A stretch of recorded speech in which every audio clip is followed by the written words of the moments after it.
हिमाचल प्रदेश के राज्यपाल बंडारू दत्तात्रेय को प्रदेश का नया राज्यपाल नियुक्त किया गया। मुख्यमंत्री मनोहर लाल ने नवनियुक्त राज्यपाल को दी शुभकामनाएं।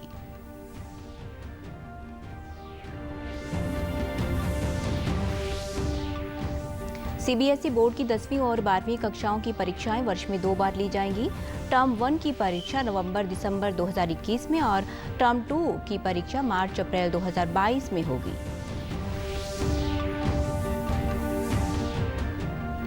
स्वास्थ्य विभाग द्वारा बच्चों में मल्टी सिस्टम इन्फ्लेमेटरी सिंड्रोम बीमारी से निजात दिलवाने के लिए सभी तैयारियां पूरी।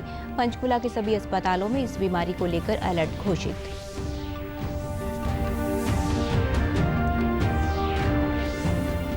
और प्रदेश में कोरोना के नए मामलों में गिरावट लगातार जारी। रिकवरी दर बढ़कर हुई 98.62%। नमस्कार, मैं सारिका शर्मा। अब समाचार विस्तार से। राष्ट्रपति रामनाथ कोविंद ने आज 8 राज्यों में नए राज्यपालों की नियुक्ति और बदलाव के आदेश दिए। हरियाणा के राज्यपाल सत्यदेव नारायण आर्य का तबादला कर उन्हें त्रिपुरा का नया राज्यपाल बनाया गया है। हिमाचल प्रदेश के राज्यपाल बंडारू दत्तात्रेय को हरियाणा का नया राज्यपाल नियुक्त किया गया है। नए राज्यपालों की नियुक्ति उनके कार्यालय का दायित्व संभालने की तिथि से लागू होगी। मुख्यमंत्री मनोहर लाल ने ट्वीट कर प्रदेश के नए नवनियुक्त राज्यपाल बंडारू दत्तात्रेय की नियुक्ति पर उन्हें शुभकामनाएं देते हुए कहा कि आदरणीय श्री बंडारू दत्तात्रेय जी को हरियाणा के राज्यपाल नियुक्त होने पर हार्दिक बधाई एवं शुभकामनाएं। हमें पूर्ण विश्वास है कि आपके उचित मार्गदर्शन में प्रदेश एवं प्रदेशवासी और अधिक खुशहाली एवं समृद्ध होंगे। केंद्रीय माध्यमिक शिक्षा बोर्ड द्वारा 10वीं और 12वीं कक्षाओं की वर्ष में 2 बार परीक्षाएं ली जाएंगी। शिक्षण सत्र 2021-22 को विषय विशेषज्ञों की सहायता से 2 टर्म में बांटा जाएगा। टर्म 1 की परीक्षा नवंबर-दिसंबर 2021 में और टर्म 2 की परीक्षा मार्च-अप्रैल 2022 में होगी।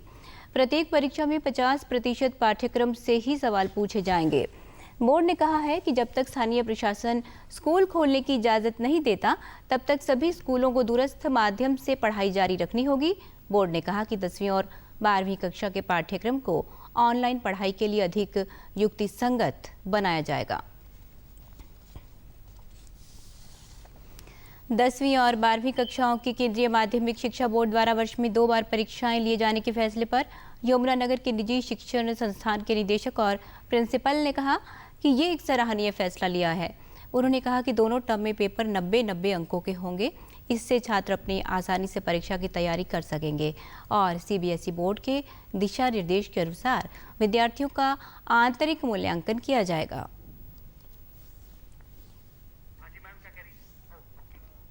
फैसला लिया है और ये स्वागत योग्य फैसला है, क्योंकि लास्ट ईयर भी कोरोना काल में परीक्षाएं नहीं हो सकी, एग्ज़ाम नहीं हो सके, तो उसके कारण बच्चों को काफ़ी दिक्कत भी हुई, लेट भी हुए एग्ज़ाम्स +2 के। और इस दफ़ा शुरू में ही ये फैसला ले लिया गया है कि 2 दफ़ा में एग्ज़ाम किए जाएंगे। पहला नवंबर-दिसंबर में होगा, दूसरा मार्च-अप्रैल में होगा। और सबसे अच्छी बात यह है कि 90 नंबर का ये टेस्ट रहेगा। उसमें इंटरनल और एक्सटर्नल और दोनों तरह के मार्क्स जोड़ के जो भी रिजल्ट बनेगा वो दिया जाएगा। सीबीएसई का ये फैसला बिल्कुल सही है, क्योंकि बच्चे, हमें पता है कि कोविड के कारण बच्चे घर पे बैठे हुए हैं और स्कूल ना आने के कारण उनकी ऑनलाइन पढ़ाई में उस तरीके से पढ़ाई नहीं हो पा रही है जिस तरीके से हम चाहते हैं। उस कारण से गवर्नमेंट का ये फैसला लेना कि हम पूरे सिलेबस को एक बार में न करके उसे 2 टर्म्स में डिवाइड किया गया है। विद्यार्थियों ने कहा कि 2 सत्रों में परीक्षा होने पर पूरे पाठ्यक्रम की तैयारी करने का बोझ नहीं पड़ेगा। उन्होंने कहा कि अब छात्र 2 बार में पाठ्यक्रम की तैयारी कर परीक्षा में अच्छे अंक ले सकेंगे। ऐसे छात्रों के लिए ये जो फैसला लिया गया है सीबीएसई से, ये बहुत हमारे लिए फ़ायदेमंद है। पहले हमें एक बारी में पूरा साल का सिलेबस करना पड़ता था, पर अब हम 2 बार सिलेबस याद करके कर सकते हैं, एक सितंबर और नवंबर में और एक मार्च और अप्रैल में। काफ़ी साल हमें एक ही बार पेपर देने पड़ते थे, वो काफ़ी टिपिकल हो जाता था क्योंकि सारा सिलेबस एक साथ होता था। पर अब हमें 2 बार करने का वो मिलेगा टाइम और 90 मिनट्स के होंगे, तो इसके लिए सीबीएसई का धन्यवाद कर रहा हूँ। लेकिन इस साल जो सीबीएसई ने 50-50% के अलग अलग जो एग्ज़ाम्स लिए हैं, वो एक बहुत अच्छा निश्चय किया है, क्योंकि आधा काम करने, आधा सिलेबस करने से हमारे बहुत बहुत सारी मुश्किलें हल हो गई हैं, क्योंकि आधा सिलेबस एक बार में करना आसान है और दूसरी बार के लिए आधा सिलेबस करना बहुत ही ईजी। अभिभावकों ने भी इस फैसले का स्वागत करते हुए कहा कि साल में 2 बार परीक्षा देने की व्यवस्था से विद्यार्थियों में परीक्षा का तनाव कम होगा। निर्णय सीबीएसई बोर्ड ने लिया है, ये छात्रों के हित में है और मैं इस बारे में यही कहूँगा कि उसके बच्चों को जो बर्डन था वो भी कम हो गया, क्योंकि 2 बार पेपर होने से बच्चों को तैयारी करने का मौका अच्छा मिलेगा। स्वास्थ्य विभाग ने बच्चों में मल्टी सिस्टम इंफ्लेमेटरी सिंड्रोम बीमारी से निजात दिलवाने के लिए प्रदेश के सभी अस्पतालों में तैयारियां पूरी कर ली हैं। स्वास्थ्य विभाग के महानिदेशक ने बताया कि सभी अस्पतालों में इस बीमारी को लेकर अलर्ट घोषित कर दिया है और इस बीमारी की जांच की सुविधा मुहैया करवा दी गई है। उन्होंने बताया कि इस बीमारी से बचाव के लिए कोविड से ठीक हुए लोगों को अपने बच्चों से स्वयं को दूर रखना चाहिए। अभी PGIMS रोहतक में 7 हैं, वेदांता में 3 हैं, आर्टेमिस में 2 हैं और अग्रोहा में 2 हैं। जिस घर में काफ़ी अडल्ट्स को कोविड का इन्फेक्शन हो, बच्चों को भी कोविड हो जाता है, तो कोविड पॉजिटिव होने की इनमें हिस्ट्री होती है जिस घर में, और उसके बाद ये कोविड से रिलीव होके ठीक होके फिर एक इन्फ्लेमेटरी सिस्टम पूरे बॉडी में आता है। तो बच्चों में देखा गया है इसका डायग्नोसिस। अब डायग्नोसिस पहचान करना सबसे पहले तो इसके बारे में नॉलेज हर जगह करना। हमारा IEC मटेरियल रेडी है, सारे आशा, ANMs, पैरामेडिकल स्टाफ, डॉक्टर्स, सब में अवेयरनेस इसके बारे में, साइंस, सिम्टम्स, उसके बाद इसका डायग्नोसिस कैसे होता है।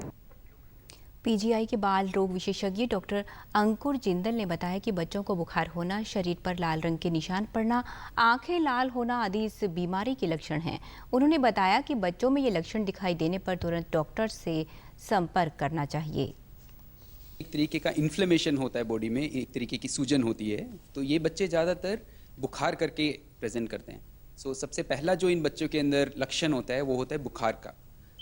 इसके अलावा इन बच्चों के अंदर बॉडी पे लाल लाल कलर के रैश यानी कि धब्बे से पड़ते हैं, और इसके अलावा इन बच्चों के अंदर आँखों में थोड़ी सी रेडनेस यानी कि लाली आ सकती है, होठ लाल हो सकते हैं, मुंह लाल हो सकता है, और इसकी सबसे बड़ी जो दिक्कत आती है इस बीमारी की वो होती है हमारे हार्ट के ऊपर, दिल के ऊपर असर आ जाता है। तो ये इन्फ्लेमेशन जो है ये कभी कभी हार्ट को अफेक्ट करती है और वो सबसे ज़्यादा प्रॉब्लम करती है। प्रदेश में कोरोना के नए मामलों में गिरावट लगातार जारी है। रिकवरी दर बढ़कर 98.62% हो गई है। प्रदेश में कोरोना संक्रमण को हराकर अब तक 7.5 लाख से अधिक लोग स्वस्थ हो चुके हैं। वहीं अब 1113 मामले सक्रिय हैं। प्रदेश में अब तक 95,09,000 से अधिक कोरोना टीके की खुराक दी जा चुकी है। स्वास्थ्य एवं परिवार कल्याण मंत्रालय के अनुसार देश में पिछले 24 घंटों में 34,000 से अधिक नए मामले दर्ज किए गए हैं। वहीं 51,000 से अधिक मरीज अपना उपचार करवाकर स्वस्थ हुए हैं, जिसके बाद रिकवरी दर बढ़कर 97.17% हो गई है। स्वास्थ्य मंत्रालय के अधिकारियों ने आज एक प्रेस वार्ता में देश में कोविड की स्थिति पर जानकारी दी। पिछले 24 घंटे में देश में एक रिड्यूस्ड नंबर के हिसाब से 34,703 केसेस रिपोर्ट हुए हैं। हमने देखा है तो पाते हैं कि पिछले 9 दिन से कंटिन्यूस बेसिस पर 50,000 से कम केसेस प्रतिदिन के हिसाब से देश में रिपोर्ट हो रहे हैं। Which shows A reduction in the spread of infection, और यह नंबर भी करीब 111 दिन बाद हम देखते हैं कि इस संख्या में केसेस यहाँ पर अभी रिपोर्ट हो रहे हैं। Continued decline in average daily new cases, अगर आप इसको एनालाइज करें तो पाते हैं कि from A weekly average of 3,89,000 cases being reported on A daily basis in the country, हम वीक ऑन वीक बेसिस पर continued reduction in daily new cases reported note कर रहे हैं। और अगर हम पिछले 4 दिन का भी और उससे पिछले हफ्ते का भी देखें तो ऑन एन एवरेज 13% के हिसाब से केसेस में रिडक्शन नोट किया जा रहा है। प्रदेश में कोरोना संक्रमण की स्थिति को जानने और इस संबंध में सहायता प्राप्त करने के लिए सरकार द्वारा हेल्पलाइन नंबर जारी किए गए हैं। इसके तहत प्रदेश के लोग 8558893911 पर संपर्क कर आवश्यक जानकारी प्राप्त कर सकते हैं। नेशनल हेल्थ मिशन हरियाणा की वेबसाइट पर nhmharyana.gov.in पर जाकर प्रदेश में कोविड अस्पतालों, उपलब्ध बेड और वेंटिलेटर्स आदि की जानकारी ली जा सकती है। डीडी न्यूज़ हरियाणा पर देश और प्रदेश से जुड़ी खबरों को विस्तार से जानने के लिए आप हमारे साथ फेसबुक, ट्विटर और यूट्यूब के माध्यम से भी जुड़ सकते हैं। हमसे जुड़ने के लिए आप हमारे सोशल मीडिया हैंडल को भी फॉलो कर सकते हैं। अब आप अपने मोबाइल फ़ोन से QR कोड स्कैन कर हमारे यूट्यूब चैनल पर सीधे पहुंच सकते हैं। 23 जुलाई को आरंभ होने वाले टोक्यो ओलंपिक खेलों में भारत की ओर से 120 से अधिक एथलीट शामिल होंगे, जिनमें से 30 खिलाड़ी हरियाणा से हैं।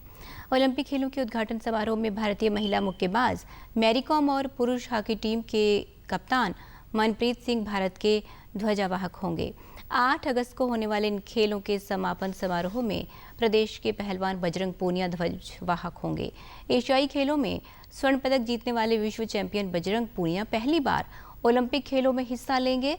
प्रदेशवासियों को पूरी उम्मीद है कि वे स्वर्ण पदक जीतकर देश और प्रदेश का नाम रोशन करेंगे। प्रदेश में एक बार फिर से रेल सेवा का संचालन शुरू हो गया है। रेवाड़ी से अजमेर गरीब रथ विशेष रेल सेवा और रेवाड़ी से मेरठ, जयपुर और दिल्ली के लिए रेलगाड़ियां फिर से चलने लगी हैं। इससे हरियाणा, पंजाब और राजस्थान और दिल्ली के लोगों को भी आवागमन में सुविधा मिलेगी। रेलवे स्टेशन पर यात्री कोरोना नियमों का पालन करते हुए अपने गंतव्य की ओर रवाना हुए। रेल सेवा शुरू होने पर यात्रियों ने खुशी जताई और कहा कि रेलवे का सफर न केवल सस्ता है बल्कि सुविधाजनक भी है। जिनका आज सुचारू रूप से संचालन हुआ है, इसके लिए हम प्रधानमंत्री जी का धन्यवाद करते हैं, क्योंकि बसों के दौरान एक तो बसों में जो फैसिलिटी थी वो कम थी, भीड़ बहुत ज़्यादा थी, तो इसके लिए लोगों को प्रॉब्लम हो रही थी, जिसका आज ट्रेनों का संचालन होने से इस समस्या का समाधान है। मैं काफ़ी दिनों बाद ट्रेन का सफ़र कर रहा हूँ। जो बसों में सफ़र करते थे उनमें बहुत परेशानी होती थी, ना तो सोशल डिस्टेंसिंग का पालन होता था और ना कुछ और। तो आज काफ़ी दिनों बाद कर रहा हूँ ट्रेन में सफ़र, तो अच्छा लग रहा है हमको। बहुत खुश है जी, काफ़ी दिनों से परेशान हो रहे थे, अब जाकर थोड़ा सुकून आया है, भाई अपने घर वालों से मिलेंगे, थोड़ी अच्छी महसूस हो रहा है, खुशी हो रही है, घर वाले भी खुश हैं। मतलब कि ट्रेन की वजह से बहुत दिक्कत हो गई थी, कोई भी इंसान कहीं भी नहीं जा पाते थे, तो मतलब बहुत ज़्यादा मुश्किल हुई थी। तो लेकिन अब जब ट्रेन चल गया है तो सभी लोगों का बहुत सुविधा हुआ है कि कहीं भी कोई जॉब करते, रेगुलर डेली अप डाउन करते, उन लोगों के लिए भी सही हुआ है। क्योंकि प्रदेश सरकार द्वारा जल संरक्षण के लिए आरंभ की गई मेरा पानी मेरी विरासत योजना का उद्देश्य कम पानी की लागत वाली फसलों की बुआई के लिए किसानों को प्रेरित करना है। इस योजना में किसानों को प्रति एकड़ 7,000 रुपए की प्रोत्साहन राशि दी जाती है। हिसार के कृषि विभाग के उपनिदेशक विनोद कुमार फोगाट ने बताया कि मेरा पानी मेरी विरासत योजना का लाभ प्राप्त करने के लिए किसान 15 जुलाई 2021 तक अपनी फसलों का पंजीकरण करवा सकते हैं। उन्होंने बताया कि किसानों को धान की फसल के स्थान पर दलहनी एवं तिलहनी फसलों की बिजाई करने और बाजरा की फसल के स्थान पर मूंग, अरंड व मूंगफली आदि की बिजाई करने के लिए प्रेरित किया जा रहा है।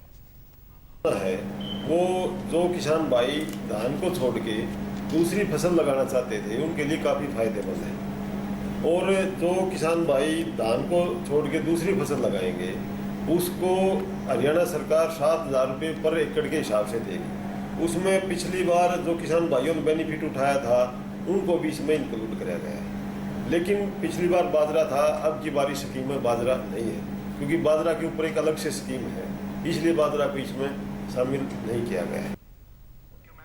किसानों ने कहा कि धान की खेती करने में लागत भी अधिक होती है और सिंचाई के लिए पानी की भी अधिक आवश्यकता पड़ती है। उन्होंने कहा कि वे इस योजना से प्रेरित होकर अब धान को छोड़कर ग्वार, मक्का और दलहन की फसलें उगा रहे हैं।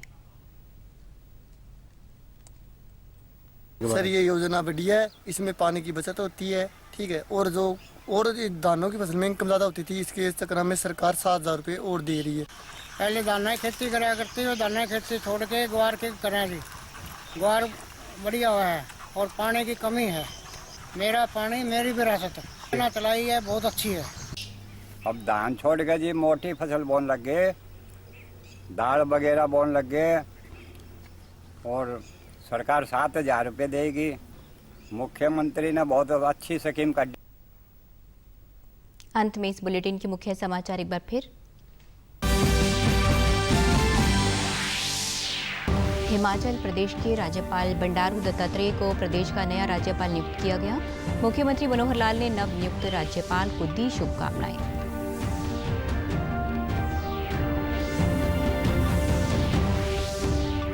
सीबीएसई बोर्ड की 10वीं और 12वीं कक्षाओं की परीक्षाएं वर्ष में 2 बार ली जाएंगी। टर्म 1 की परीक्षा नवंबर-दिसंबर 2021 में और टर्म 2 की परीक्षा मार्च-अप्रैल 2022 में होगी।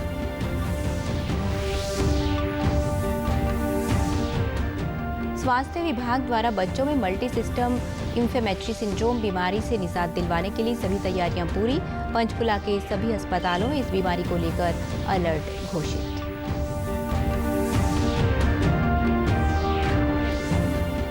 और प्रदेश में कोरोना के नए मामलों में गिरावट लगातार जारी।